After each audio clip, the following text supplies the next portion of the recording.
From Wish TV and the All Indiana Podcast Network, this is the News 8 Daily 8 Podcast with Wish TV's Kylie Conway. A Wish TV News 8 update. Hi, this is Kylie Conway, and this is your News 8 Daily 8 for Monday, February 21st. Today is going to be the best day of the week, according to our Storm Track 8 weather team. Highs will be in the 50s with a little bit of cloud cover, but just a beautiful, not windy, dry day until some rain and thunderstorms move in later tomorrow, and a cold front too. So really get out and enjoy it today if you can. An Indianapolis Chuck E. Cheese restaurant will stay closed today after Sunday's deadly shooting outside. A mother says she was inside the restaurant yesterday afternoon for a 2-year-old's birthday party. The shooting happened near the intersection of East Washington Street and Midhofer Road on the Far East Side. Police found the victim dead in the parking lot. That's where police think the shooting happened. IMPD says that the shots were fired from outside. It went into the restaurant. They say the victim was inside the Chuck E. Cheese at some point. Now, the entire area was blocked off with yellow police tape. Dozens of people were inside the taped-off area, along with police officers. And that mother I mentioned, she told News 8 that there were a lot of kids crying. Parents were trying to keep them safe. Witnesses say that they've tried to evacuate the restaurant. We're inside of Chuck E. Cheese, and we hear like a big bang. There's two girls standing over close to the window, and they start screaming. Then the whole restaurant goes into chaos. Yeah, we were in that back corner, and then I had ran to the door so I could open it so we can find safety and stuff, and it was locked, so we just started pounding on top of each other. Police have not yet identified the victim or released information on a possible shooter. The restaurant will be closed until tomorrow. Anyone who needs to retrieve belongings from the restaurant can call the Chuck E. Cheese location. Police are also asking anyone with cell phone video from inside the restaurant to turn that into IMPD.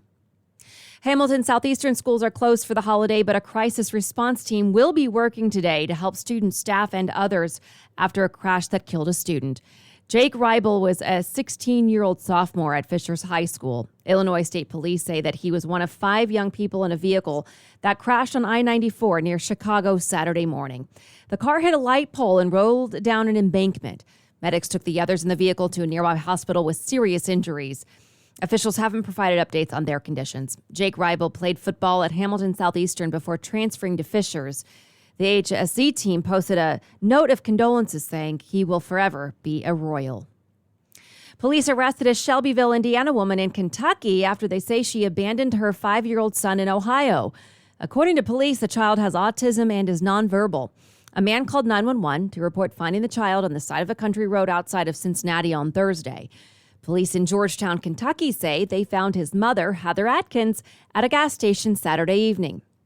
We did speak to Shelbyville police as well. They say that they're investigating but haven't said if Adkins will face charges in Indiana. She is facing charges in Ohio.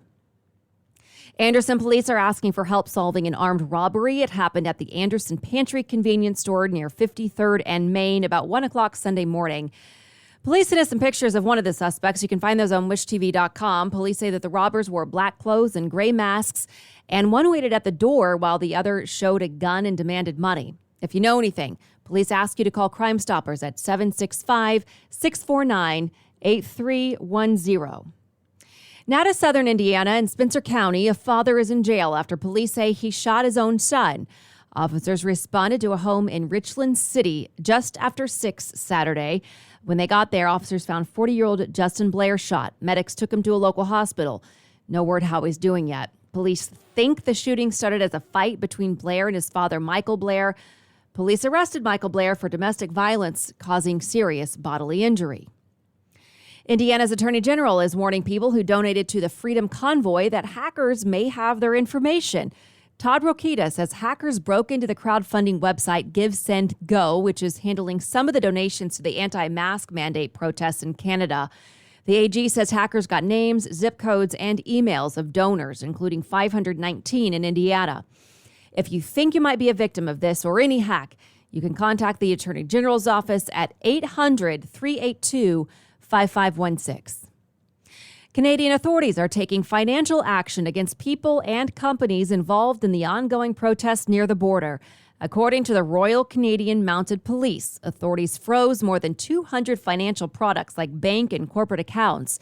Officers say they've now arrested nearly 200 people during the protests over COVID-19 mandates. Police say they used pepper spray to disperse the crowds over the weekend. Authorities there in Ontario say that they're looking into two specific incidents involving police that happened during the Saturday demonstrations. One, they say a woman was injured in an interaction with an officer, and the second involved an officer using a non-lethal weapon of some kind. In Portland, Oregon, police think a confrontation between a homeowner and protesters escalated into a mass shooting. It happened Saturday as a group marched in protest of the police shooting of Amir Locke. Officers arrived to find a woman dead and 5 others shot. Police haven't released any other details, including a motive or if a suspect is in custody. And today, closing arguments in the federal hate crimes trial over Ahmaud Arbery's death. Jurors heard from 20 witnesses over 4 days. The prosecution argues that the defendants, Gregory McMichael, Travis McMichael, and William Bryan, all chased Arbery because he was black. The defense says the trio chased him because they believed he was committing crimes in the neighborhood.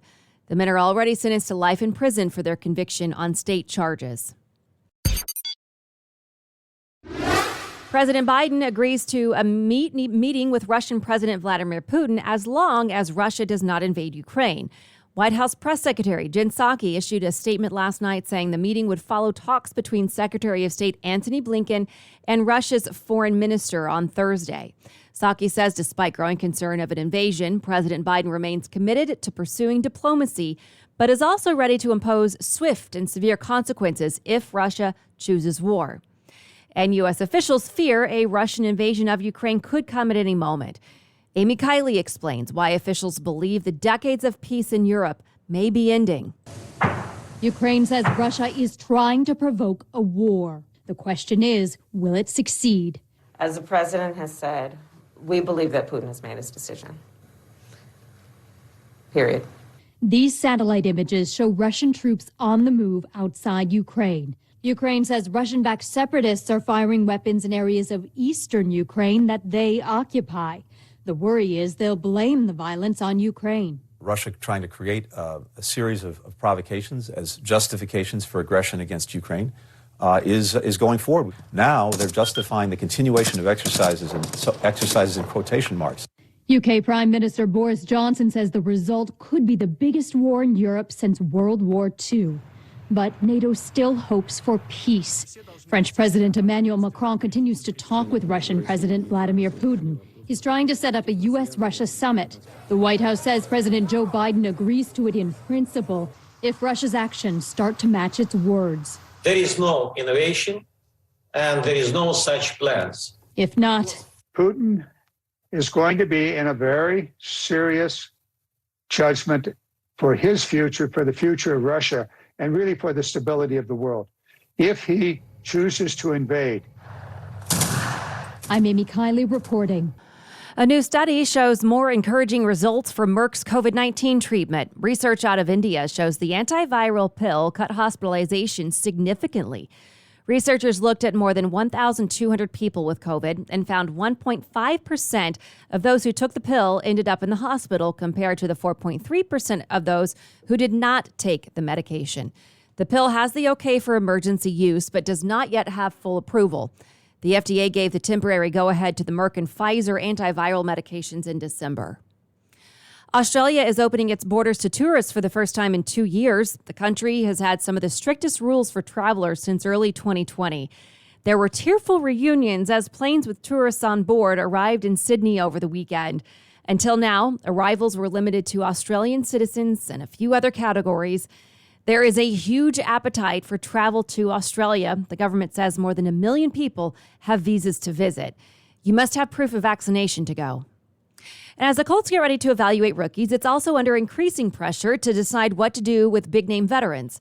The NFL Combine arrives in Indianapolis in 8 days. 1 week after that, teams must decide whether to use the franchise tag to keep a free agent.